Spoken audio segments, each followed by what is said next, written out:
I saw them once. That is the truth of it, whether any believe me or not. It was many years ago, when I was young and strong, before my back bent and my hands grew stiff with age. The memory is no less sharp for all the time that has passed. In fact, the older I grow, the clearer it seems to me, as though the years have stripped away the fog and left only the bright edge of what I witnessed. I saw them, tall as trees, yet walking as men walk. Most laugh when I say this. My brothers mocked me for years, and my neighbors pitied me as if I were touched in the head. They say I dreamed too deeply, or drank too much cider, or let the shadows of the forest trick me. But the truth does not change because it is doubted. I know what I saw. I will carry that memory to my grave, and perhaps beyond. They were the Entwives. You will have heard of them, perhaps, if you lingered long enough by an old hearth fire while the tale-tellers spun their yarns. Great beings they were, like the Ents who guard the deep forests, but gentler, more graceful. It is said they loved the open fields and the ordered rows of crops, the blossoming orchards and the tilled earth. They were the givers of fruit and grain, the teachers of men in the arts of planting and harvest. And yet they are gone. None know where they went, nor why, nor if they even still exist. Some say they wandered east and perished in fire. Others whisper that they sleep beneath the earth, waiting for a world made whole again. Even the Ents, their husbands, do not know. We lost the Entwives, the great Treebeard is said to have lamented. We cannot find them. But I saw them. I was but 16 then, no more than a boy by most reckonings. My arms were strong from the plough, my eyes sharp as any hawk's. I remember the smell of the turned soil, the bite of the wind off the river, the ache in my shoulders at day's end. My life was small then. Furrows to till, livestock to tend, fences to mend. Yet in that small life, on a night when the sky burned red with sunset, I glimpsed something that has haunted me ever since. It did not begin as a sight, but as a sound.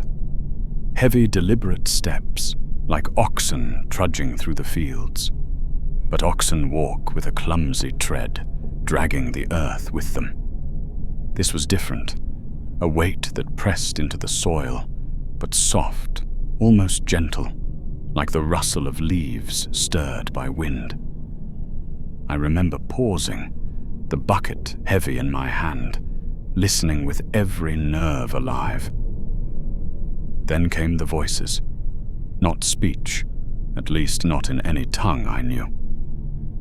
Not the elvish songs that wandering minstrels sometimes sang in our halls. These were deeper, older. They rose and fell like wind through autumn branches, mournful and strange. I could not tell if they were words or merely the music of sorrow, but they reached into my bones. The hair on my arms stood on end, and my breath caught in my chest. I should have run. I should have called my father, or hidden behind the hedges. But I could not move. I stood there, rooted as firmly as the oaks in the wood, my heart pounding like a drum. And then, through the dusk, I saw them. Figures, tall and slender, moving between the rows of barley. At first I thought they were trees, for they were crowned with branches and their limbs swayed with the wind. But they walked. Step by step, slow and solemn, they moved across the fields as living beings. Their faces were like women, though wrought of bark and leaf, with eyes that glowed faintly in the fading light. One turned her head. her gaze fell upon me, though I stood half hidden in the shadows. In that instant, I felt both love and sorrow beyond all telling, as though she beheld me as a mother sees a child, and at the same time mourned a loss too deep for words. My knees trembled, and I nearly dropped my bucket, but I could not look away. Then she turned, and they passed on. I do not know how many there were, half a dozen, perhaps more, moving together in silence. Their song faded as they walked eastward, and with them went the warmth of the evening. The air grew cold, and the stars seemed dimmer.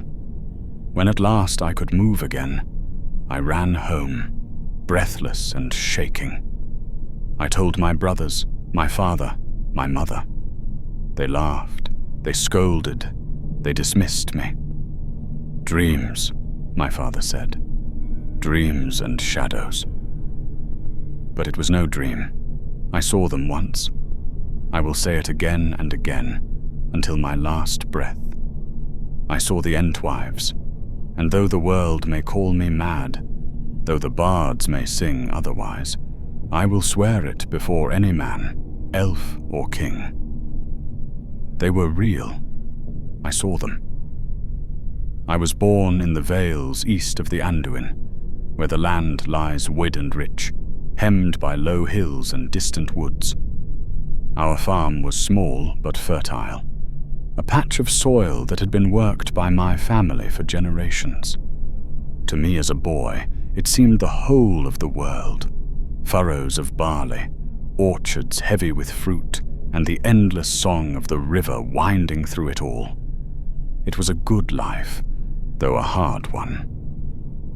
The sun beat hot in summer, and the frost bit deep in winter. But the earth was generous in those days, and we never went hungry. My father said it was because of the old blessings, though he would not speak much of them. He was a man of few words, stern and practical, not one for songs or stories. Yet on winter nights, when the fire was low and he thought we children half asleep, I would hear him murmur to my mother of the tree wives. The Entwives, he called them, though he never said the name in the open air. He claimed it was they who had first taught men to till the soil, to order the fields and prune the orchards, to bring fruit from the land.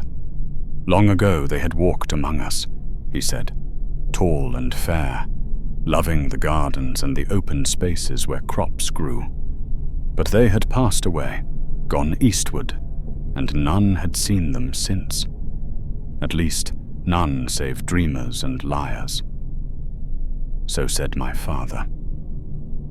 But the tales clung to me like burrs. I would lie awake and wonder what they had looked like, these tree wives who loved the furrows and the fields. I imagined them tall as the hedgerows, with hair of golden leaves and eyes like fresh-turned earth. I thought of them watching from the edges of the forest, hidden among the trees, waiting to see if we still tended their gifts with care. Even then, I felt watched. It was not fear exactly, but a sense of presence, as if the very soil beneath my feet held its breath when I walked upon it. When the wind moved through the barley, it seemed to whisper in a voice just beyond hearing. When the orchards bloomed in spring, the branches bent low as if in greeting. Perhaps it was only the fancy of a child, but I never shook the feeling that unseen eyes measured me. One summer, when I was 12, I dreamed of them. I lay on my pallet in the loft, the day's labor heavy on my limbs, when I felt a shadow fall across me. I opened my eyes, and there she was, tall and slender, bending over me. Her hair was a curtain of golden leaves, her face both kind and sorrowful, her eyes deep wells of green light. She whispered something in a tongue I did not know, and her breath smelled of apples and rain. When I woke, the floor beside my bed was strewn with withered blossoms, though none grew in the fields that season. I told no one. I knew they would laugh, but I kept those blossoms, pressed flat between the pages of my mother's prayer book. For years they lay there, crumbling slowly, until they turned to dust. Yet even when they were gone, I remembered. My brothers were louder than I, braver too, or so they said. They had no patience for my silences, my habit of staring out toward the tree line when the light grew long. They mocked me for lingering by the hedges, for pausing in the fields as though listening to voices in the wind. Caelan the dreamer, they called me, Caelan of the empty eyes. It stung, but I bore it, for I could not help myself. For the fields did speak to me. I saw things others did not.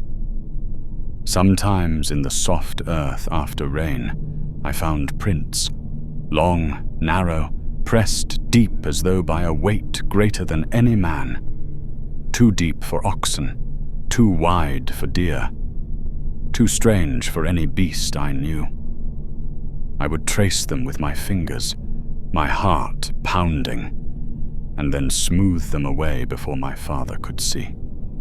At other times, the crops grew oddly, bent in circles or twisted as if brushed by unseen hands.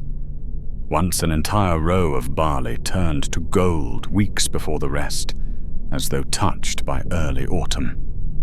My mother clucked her tongue and called it a blessing, but my father's brow grew dark. He muttered of storms to come. It was the voices, though, that troubled me most. They came on the wind at dusk, when the light faded and the shadows stretched long. Not words, not as men speak, but sikars, murmurs, songs that rose and fell like the rustling of leaves. Sometimes they were low and mournful, like the moan of the river in flood. At other times they were high and sweet, like the chime of orchard blossoms falling in spring. Always they set my heart racing, and always they faded before I could be sure. I longed to speak of it, but I knew what would come. My brother's laughter, my father's anger, my mother's pity. So I kept my silence. I held the mystery close, like a coal cupped in my hands, warming and burning me all at once. The years passed. I grew taller, stronger. My back hardened to the plow, my shoulders broadened from the yoke.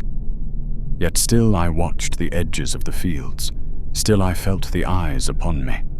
And with each passing season, my hunger grew, not for food or drink, but for truth. I needed to know if the tales were real. I needed to know if the Entwives had walked among us, or if it was only a dream spun by tired old men and foolish children. And then came the night that changed everything. It was autumn, the harvest nearly in. The air was sharp with the scent of apples, the leaves already turning gold. I carried water from the well, my breath a ghost in the cooling air, when I heard it. Footsteps, heavy as oxen, but soft as leaves. I froze, the bucket handle biting into my palm. The earth trembled faintly with each step, though the sound was hushed, almost gentle. My heart thundered in my chest. I turned slowly, every nerve alive.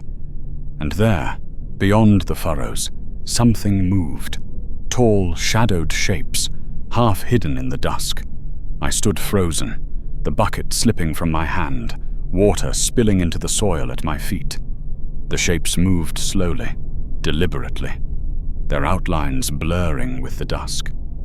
At first I thought it was only the wind in the trees, shadows stretching long across the furrows. But then the ground trembled faintly again, and I knew these were no shadows. I crouched low, pressing myself against the hedge. My breath came shallow, my eyes straining in the dim light, I dared not blink for fear of losing them. There were 3 of them.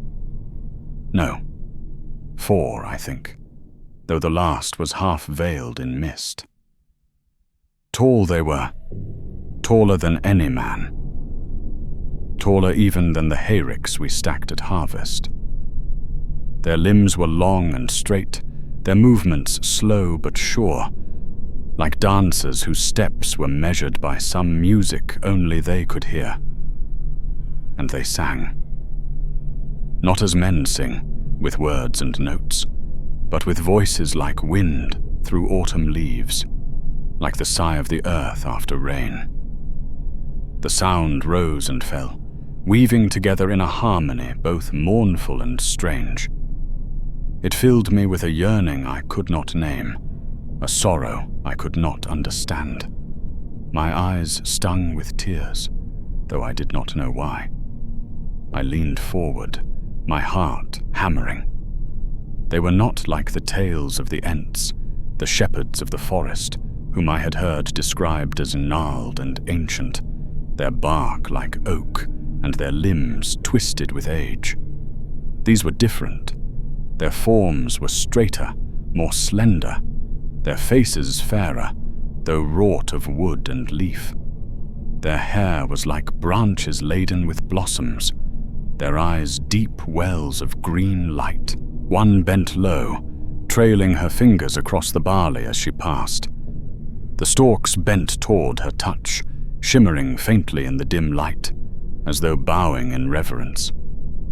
Another lifted her arms, and a flock of birds startled from the hedgerow, wheeling overhead before settling again in silence. Then one turned her head. Her gaze fell upon me. I will never forget it. Her eyes were deep and sorrowful, filled with a grief that seemed older than the mountains, older even than the river. Yet in that gaze was also tenderness, as though she beheld me not as a stranger, but as something known, something beloved. I felt as a child before his mother, as a sapling before the sun. My knees trembled, my breath caught in my throat. I could not move, could not speak. The world narrowed to those eyes, that gaze, that moment, and then she turned away. The song rose again, louder now, swelling like the wind through 1,000 trees. The figures moved together, slowly, solemnly, eastward across the fields. Their voices echoed long after their shapes had vanished into the mist. I do not know how long I stood there, rooted as firmly as any oak. When at last I stirred, the stars had come out, and the fields lay silent once more. The bucket lay at my feet, half buried in mud. My hands shook so badly I could scarcely lift it. I stumbled home, my mind aflame, my heart pounding with wonder and terror. I burst into the hearth room, gasping out my tale to my father, my brothers, my mother. They stared at me, as though I had gone mad. My father scowled and struck the table with his fist. "Dreams," he said.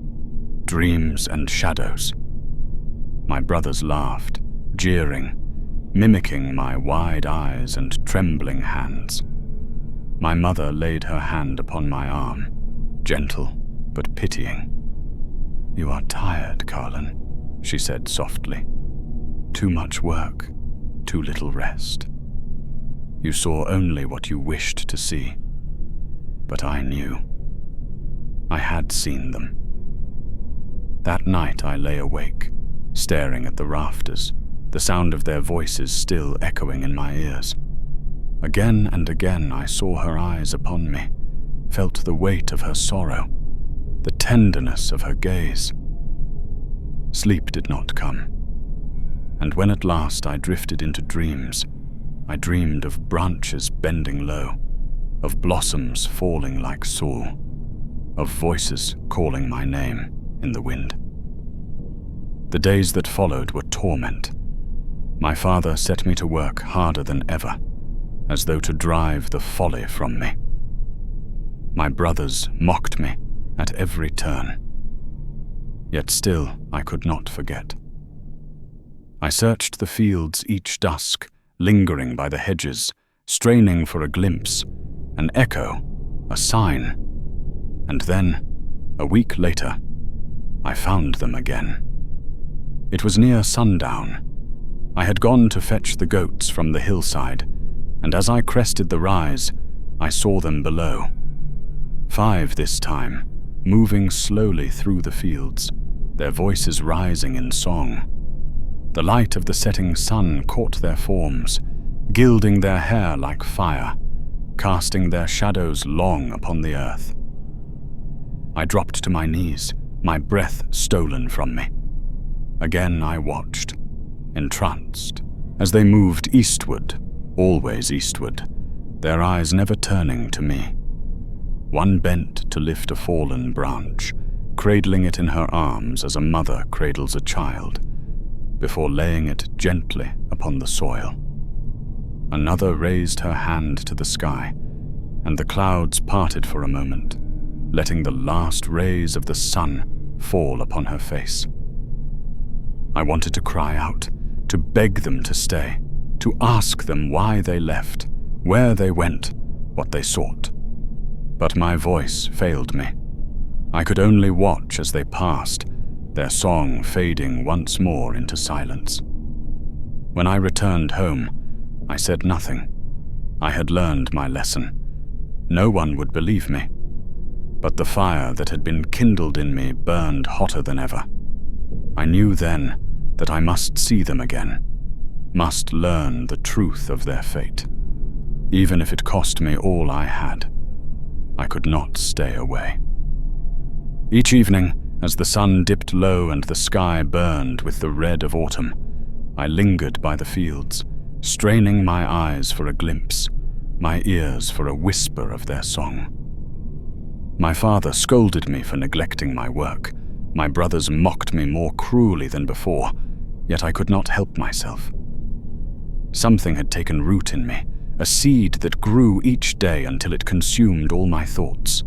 I had seen them, the Entwives, the lost wives of the shepherds of the trees. I alone had beheld their passing, and though others laughed, I knew it was truth. But the truth was not enough. I needed more. I needed to understand. And so I kept watch. The nights grew colder, the harvest nearly gathered. Frost silvered the furrows in the morning, and the trees shed their leaves in showers of gold and crimson. The orchard smelled of apples, heavy and sweet, but the scent only reminded me of her gaze, the sorrow and love that had pierced me to my core. The world seemed to hold its breath, waiting. I felt it in my bones, in the marrow of my soul. Something was coming. Then one twilight, it happened. I was returning from the orchards when I heard it. The song. Not faint, not carried on the wind as before, but clear, rising strong and mournful from the east. It was as though the very air trembled with it, as though the earth itself joined in the lament. My heart leapt. I dropped the basket of apples, their red skins scattering like spilled blood across the grass, and I ran, heedless of the branches that tore at my arms, heedless of my father's shouts behind me. Across the fields I ran, toward the sound, until I reached the rise above the river. And there I saw them, not 3, not 5, but many, a procession of tall, slender forms moving in solemn file across the land. They came from the west, from the green fields they had once loved, and they moved eastward, always eastward, toward the barren waste that men called the Brown Lands. The light of the setting sun caught their crowns of branches, gilding them with fire, while their shadows stretched long upon the earth. Their voices rose together, a chorus that shook the ground beneath my feet. It was a song of farewell. Though I could not understand the words, if words they were, I felt the meaning in my heart.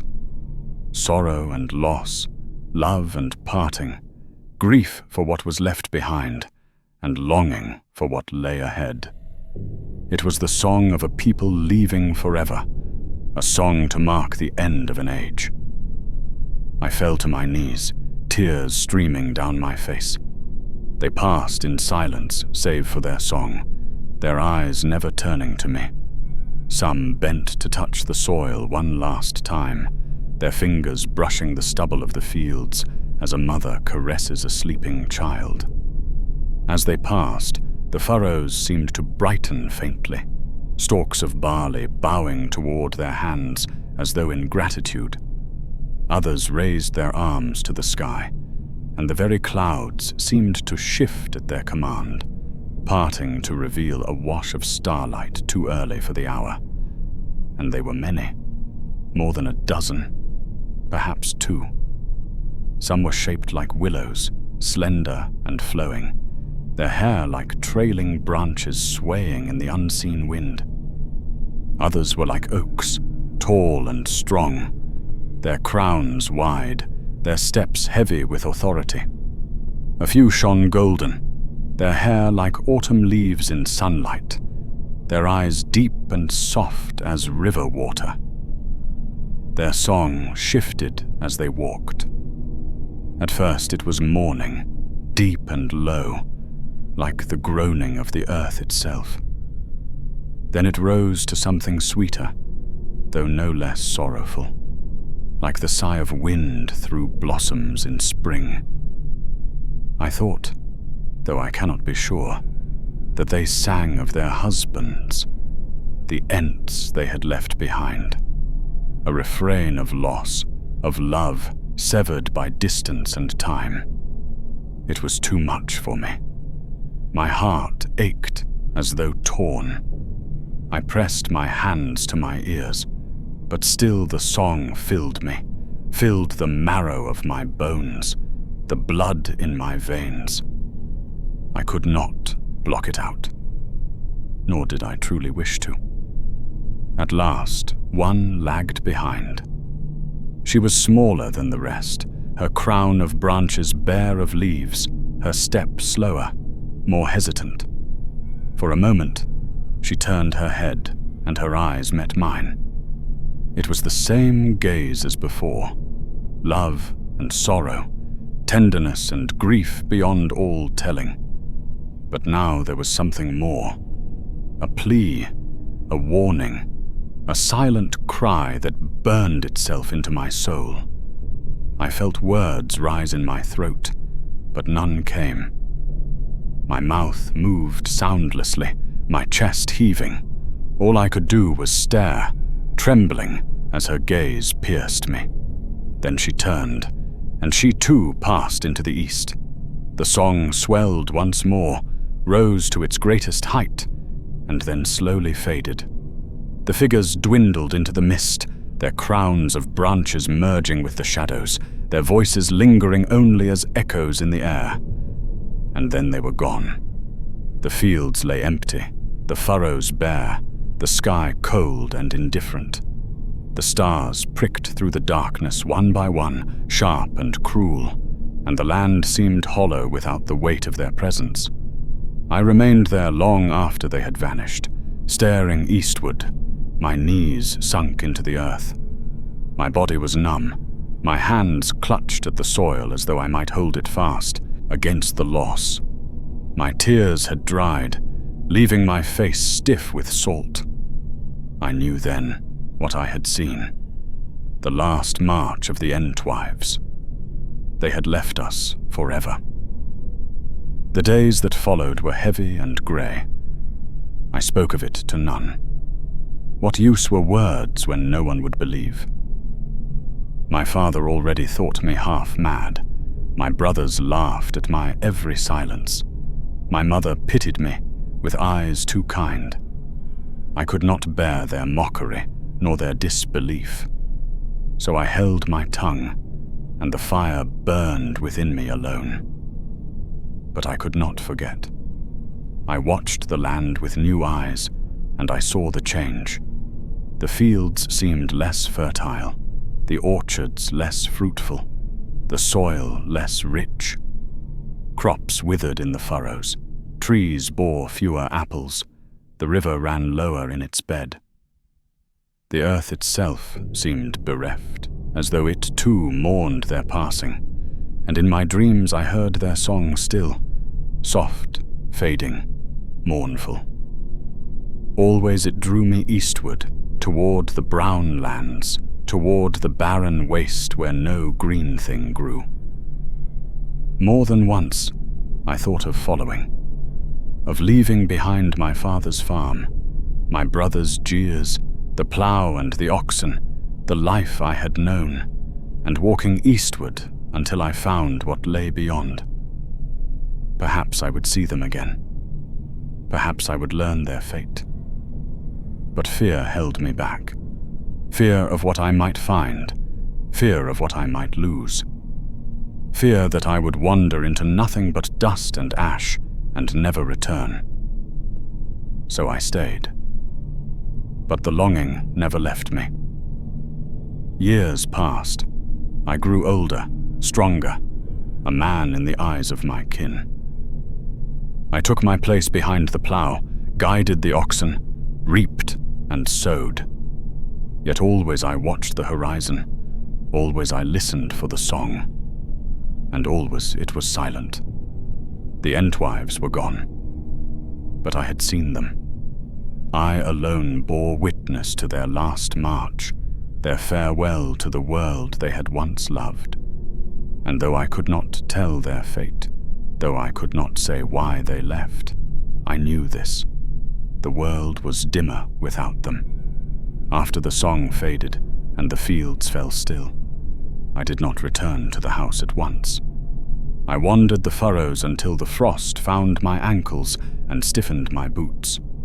I touched the soil where they had passed, pressed my palm into it as if to keep something of them from slipping away. The earth was cold, but beneath the cold there was a strange warmth, a sense that the ground remembered. Perhaps I only imagined it, perhaps not. When at last I went home, my father was waiting by the door with a switch in his hand. I bore the blows without sound. My brothers watched from the hearth, smirking until my mother's look shamed them into lowering their eyes. No one asked where I had been, but my father said, "You will be in the lower field at dawn. There will be no more wandering." I nodded. Words would have been wasted. They would not understand, and I had no strength left for pleading. I slept little that night. When I closed my eyes, I saw the crown of branches gilded by sunset, the procession winding eastward like a river of shadow and gold. I heard their voices again, not loud now, but soft as breath, a lullaby sung at the end of the world. When I woke, the song clung to my ribs like a cold. In the morning I went to the lower field. The frost lay like a veil over the stubble. Each footstep cracked it gently, a sound like thin glass. I set the oxen to the plough and bent my back to the work. And as the blade cut the earth, I saw something I had never seen before. The furrow shone for an instant, only an instant, as if fine dust of light rose with the turned soil and fell again. I blinked, and it was gone. The ground was only ground, dark and damp. Yet I felt it again and again as I worked, a breath under the soil, a spent blessing, a farewell. That fourth day, the oxen were gentle. They did not shy at the crow's cry, nor pull against the harness. They trod as if in a temple. I said nothing of it to my father. He already feared I was touched. I did not wish to become a stranger in my own house. But each pass of the plough felt like the last line of a prayer. The seasons turned. We brought in the harvest, stacked hay, patched fences, mended thatch. Winter came with hard wind and clean stars, and with it the long nights. When the chores were done and my father had gone to sleep, I would step outside and listen to the dark. I did not hear the song again. The wind was only wind, the river was only water, and yet sometimes the poplars along the track would lean together, and I would think of tall figures speaking in a language of leaves. In spring, the orchard bloomed pale and sweet, as it always had, but the fruit set thin. My mother said frost had taken the blossoms, and that was true enough. Still, when we counted the apples in autumn, there were fewer. The barley stood, but not as high. The beans came late and small. My father grumbled of weather, and my brothers cursed the seed merchant. But in the hush of my own heart, I knew another name for the change: absence. I tried to live as before. I woke with the cock and worked until the light failed. I kept my thoughts in order, my words plain. I laughed a little louder at the table so my brothers would tire of teasing me. I spoke of prices and grazing and rain. If a stranger had sat among us, he would have said, "Here is a family like any other, and here is the second son, who listens more than he speaks." He would not have seen how the second son's gaze slid always eastward, how, when the door stood open, his ear tilted to catch some rumor the night might bring. I did not follow them. That is the truth of it. I dreamed of it by day and more fiercely by night, but I did not go. A man belongs to his work while his parents live. And beyond that duty there was the other thing, the hard knot of fear.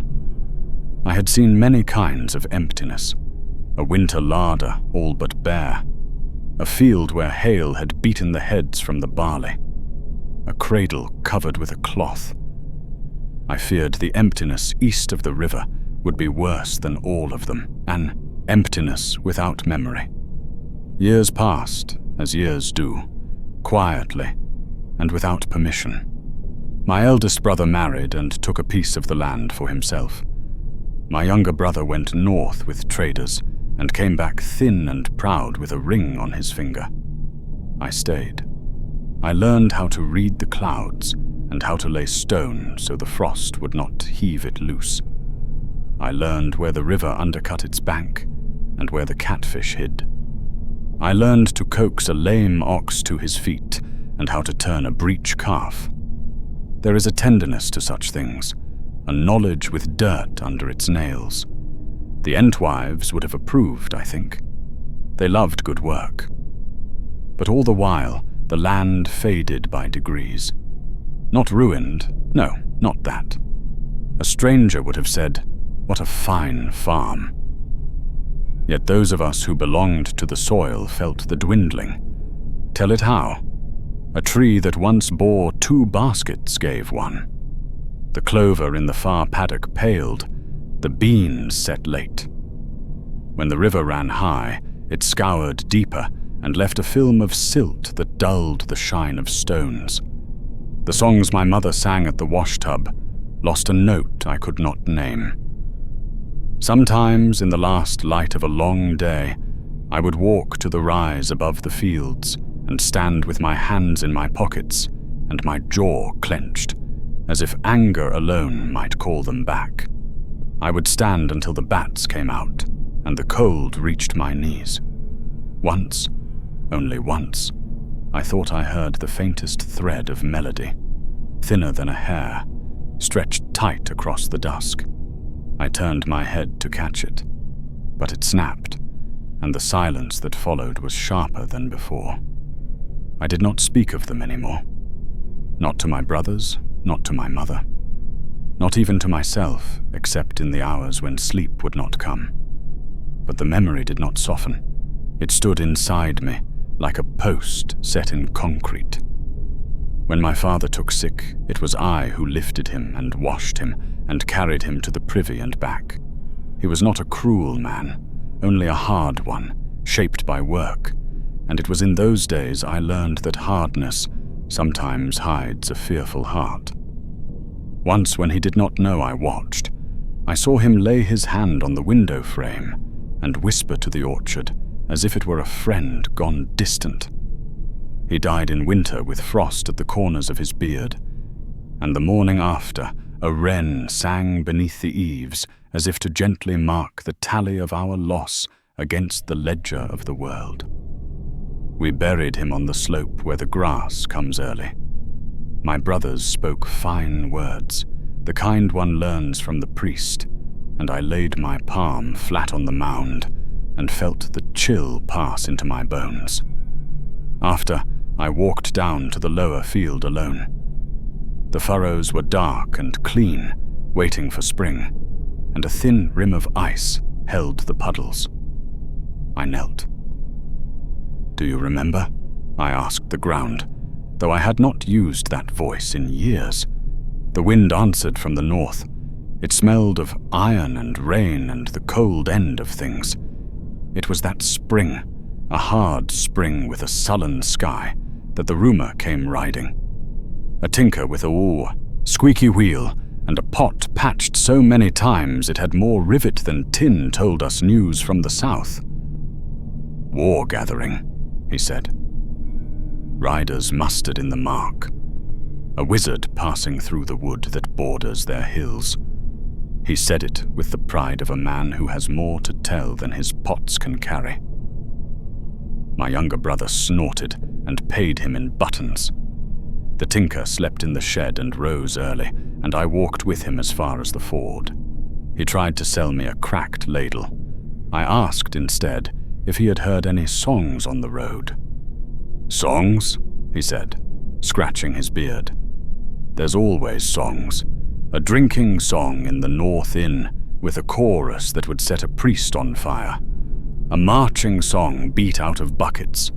A sad thing about a girl and a river." I shook my head. "Not songs like that." He looked at me a moment, and something like kindness turned his mouth. "No," he said. "No, I have not."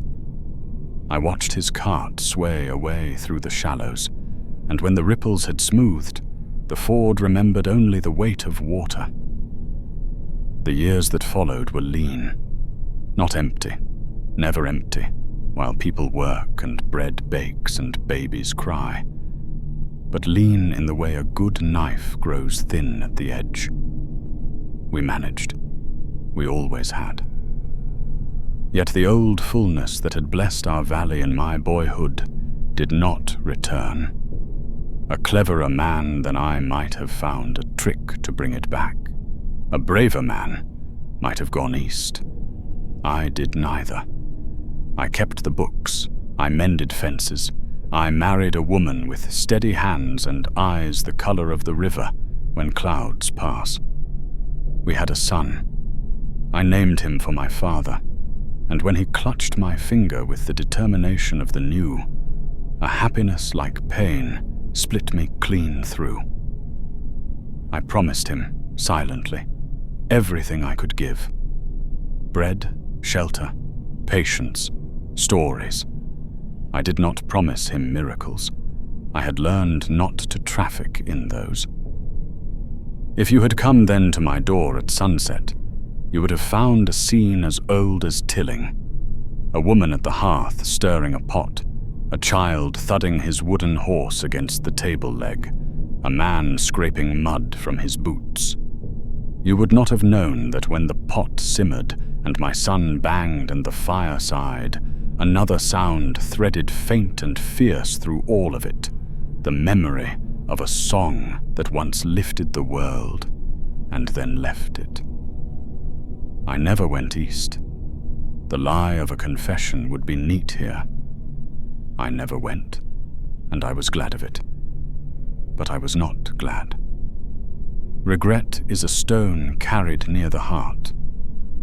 You do not notice how it stoops you until someone sets it down, and you find you can stand straight again.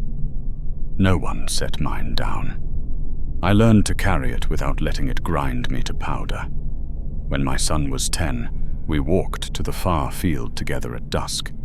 He had a stick and thrashed the thistles as if conducting a band. "What do you hear?" I asked him when we reached the rise. He stopped, puzzled. "Frogs," he said, "and Father Tolan shouting at his mule." I smiled. Good ears. He waited. "What else?" he said. At last I could have told him of wind in the barley that is not wind, of a hush that sometimes falls at evening, tender and fearful as a hand upon a fevered brow. Instead I said, "Listen for rain. It will come at midnight," and he laughed and declared that I was a wizard. It did come at midnight. He slept through it, and the gutters sang, and I lay with my eyes open, counting the beats between the flashes and the thunder, measuring the distance of storms. I thought of tall shapes going east, and of a small one who looked back, and of words that had never reached my mouth. In time, word of larger storms drifted to us. War indeed, banners on hills, fires in the east, a darkness kindled, and, some said, quenched again by desperate hands. We were far. Armies do not march through barley if they can help it. Still, rumor has long legs. Once, a patrol of riders crossed the ford at dawn and watered their horses at the willow pool. Their captain spoke gently to our boy and told him his shoulders would make a strong archer's bow one day. Another time, a peddler brought a shard of black glass he claimed fell from the sky in a place where the ground still smoked. "Witchery," my brother said, but he wrapped the shard in cloth and kept it in a drawer and did not open that drawer at night. It was after these tumults had rolled past us, after the ground finished shaking from things too large for farmers, that the proof I had not known I needed finally came. I was old then, or old enough to be set aside from the heaviest work. My son ran the furrows. My wife's hair had thinned to silver and made a crown of practical light above her brow. I sat more than I stood, and watched other men lift what once I had lifted, and the pride I felt for them sat beside a smaller grief that I hid as one hides a cough. A traveler came by in early autumn, a man with eyes like hazelwood and a voice that had known long listening. He wore no badge. He sold nothing. He asked for water, and I gave it, and he sat with me beneath the poplars where the ground is level. He asked me of harvest, and I asked him of roads. He told me there had been a great unmaking in the east, and then a making again, that kings had returned to places where kings had not been in a long age, that ships had left white shores, carrying burdens no cart could carry. He spoke quietly, as if the news itself were heavy, and he was careful not to drop it. I asked him what he had heard in the forests. It was the first time in years I had said the word forest with hunger, and not simply as a direction to send a strayed calf. He watched me as one watches a spring to see if it runs clean. "Not from my own hearing," he said at last, "but I passed through a green place where the trees are older than many griefs, and there I met a tall being whose words walk more slowly than men's. He said they lost the wives long ago and could not find them. He said he had called and called until his voice was a hill, and no answer came from the east or the west. He said perhaps they would meet again in some garden beyond the maps when the world is mended." The traveler looked down at his hands, as if embarrassed to have repeated something so large. "It is a sad thing," he said, "but the sadness is clean. Do you understand?" "Yes," I said, and my throat closed like a fist. Yes, I do. For it was clean. There are griefs that rot and foul. They sour milk and blacken bread and make men strike their sons for small things. This grief was not like that.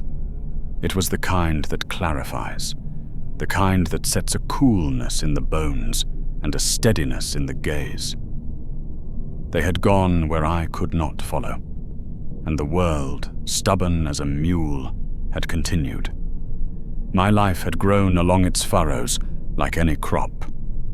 Yet to hear that another had called their names and understood the silence, to learn that a voice older than rivers had sung the same lament I kept folded in my chest, that was a kind of absolution.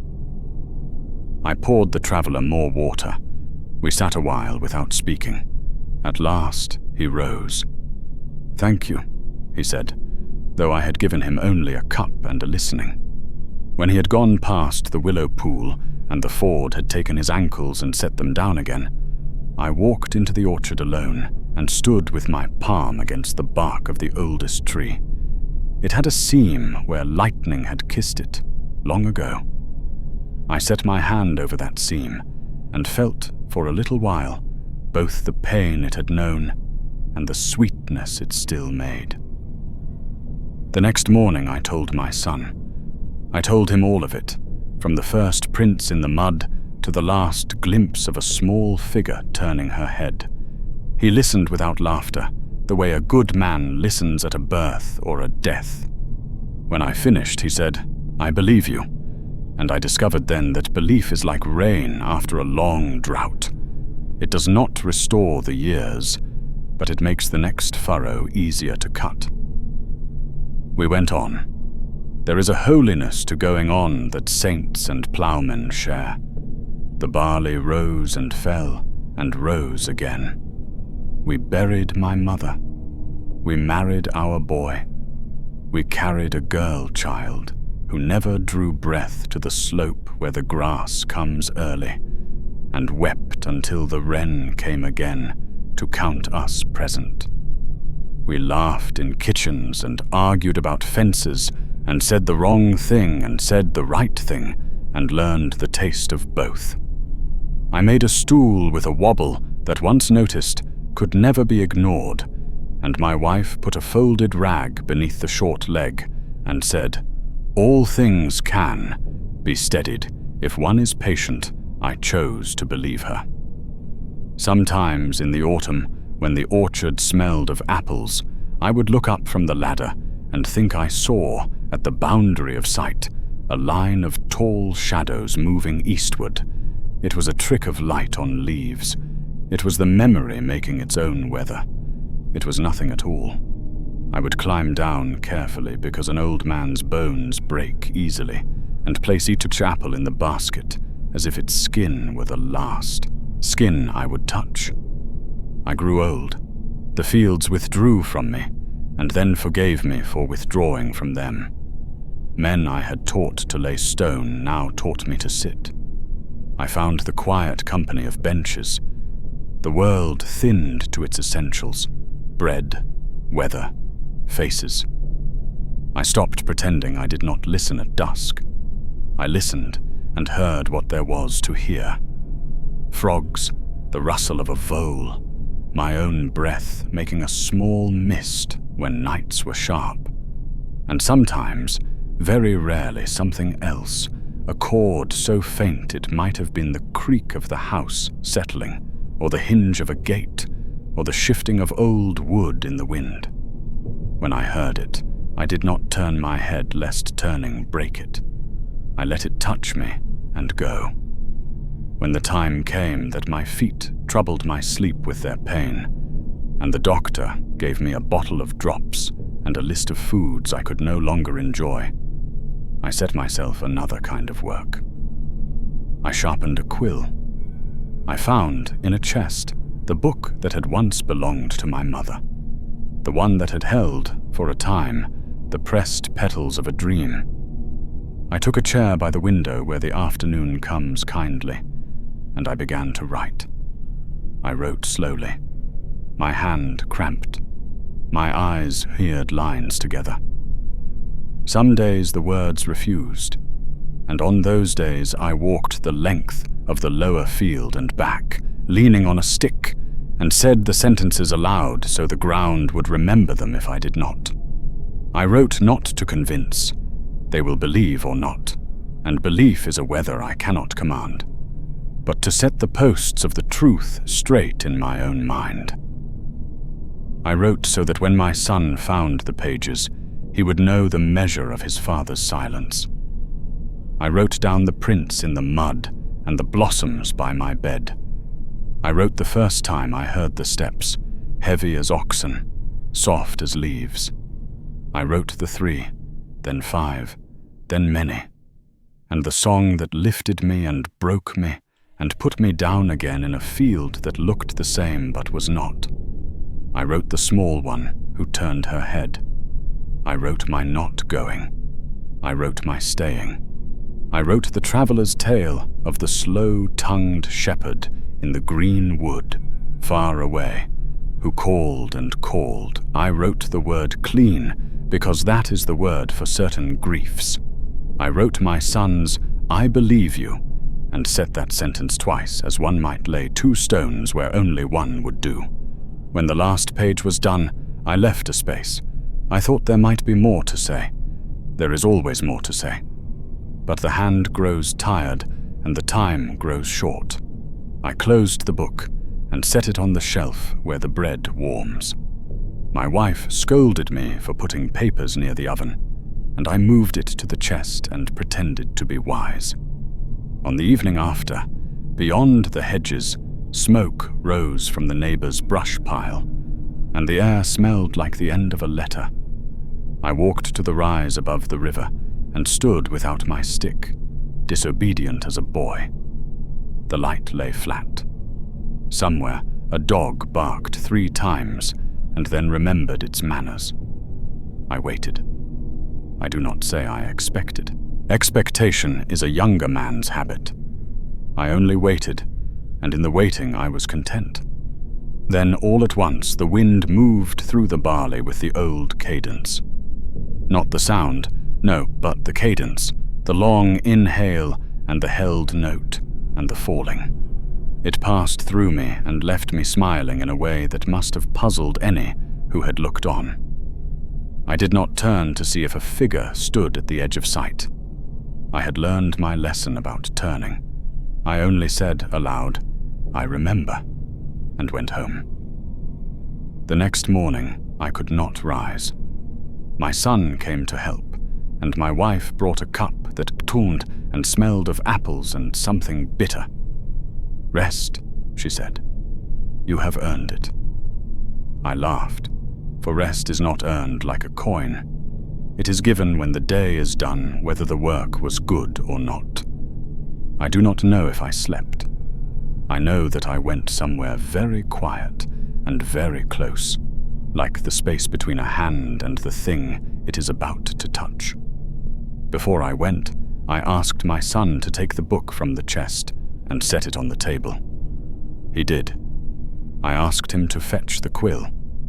He did that too, and ran it between his fingers as if feeling for the sharp. There's ink enough, he said, because he is a practical man. There's always ink enough, I said, and we both laughed and did not understand until the laughter finished how true that had been. I thought then, not of kings or travelers, not of wars or riders at the ford, but of the small one who turned her head and looked at me, and set in me a long, clean sorrow that did not spoil. I thought of the row of barley that turned gold too soon, and of the oxen stepping careful as priests. I thought of my father's hand on the window frame, and my mother's voice at the washtub, and my child thundering his wooden horse against the table leg, and the wren that will not let the dead go uncounted. I thought of a garden beyond the maps. I have written too long. An old man does that. He circles the field again, though the furrow is straight. Very well. I will set down the last line of the work, as a farmer should. True, plain, and enough. They were here. They loved what we loved. They went where we could not follow. And I, who am only a man with dirt under my nails, saw them once, and seeing changed the shape of my life. The rest is for the one who comes after to say. The ink grows thin, and so does the hand that guides it. The pages before you tell all I know, and perhaps more than I should have dared. If you have read this far, you know the truth of me. I was only a farmer, a man who bent his back to the plough, who mended fences and counted the years by the rise and fall of barley. My life was small, but one thing in it was not small. I saw them once. That is the truth that carried me through all my days, the truth I set down here when the body faltered and the heart grew tired. I saw the Entwives, the lost ones, passing eastward in sorrow and song. I saw their eyes upon the fields, their hands upon the soil, their crowns of branches crowned with gul by the setting sun. I heard their farewell, and though I could not follow, it shaped me all the same. If you ask whether they still live, I cannot tell you. If you ask whether they will ever return, I have no answer. All I know is that for one brief season of my youth, the veil between seen and unseen grew thin, and through it I glimpsed what few men ever have. And I have carried that glimpse all the way to the threshold of my death. Perhaps when my eyes close for the last time, I will see them again. Perhaps the song will rise once more, not faint, not fading, but strong and clear, leading me where I could never walk in life. Perhaps the garden beyond the maps is real, and in it they wait. Or perhaps not. Perhaps memory alone must suffice. Either way, I am content. For though the years are long and the sorrow clean, I count myself blessed beyond many. I saw them once. I bore witness, and now I pass that witness to you, whoever you may be, that it might not be lost. If you believe me, take the memory as your own, and if you do not, still take the lesson, that beauty may pass, but its trace remains, carried in the hearts of those who keep it. I lay down my quill now. The page is full. The day is done. Whatever comes next, I go to meet it with open hands.